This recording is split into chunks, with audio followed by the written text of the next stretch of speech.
Hello, so I'm in Camtasia and I have got the KCL lower third editable zip library on my desktop. You can see it just down here. So while I'm in Camtasia, I'm using the Mac version and I'm quite sure the PC version's the same of this. I can go into my library, which is this little chappy up here, right click anywhere here on the screen and choose Import Zipped Library. I then go to my desktop, which is somewhere here, and I choose this thing, press OK. I can create a new library just for fun and go import, and there we are. There's the lower thirds editable component in my library.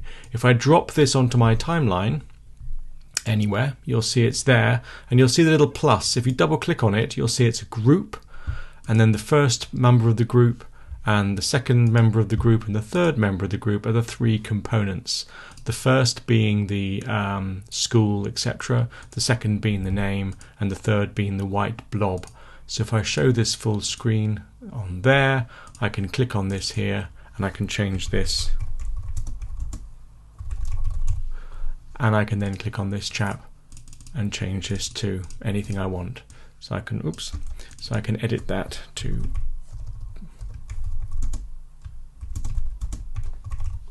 and the fonts that they use and the sizes match perfectly the college guidelines. And then when you've finished editing them, just click on that, and now you've got the edited lower thirds. And if you really want to, you can right click, you can, oh, you can't see it on the screen, let's move that up a little bit.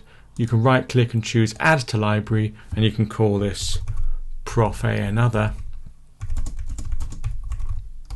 and now that's saved as an asset within your library. So any other time you want to drop prof a another onto your timeline, you can do. Hope that helps. Bye.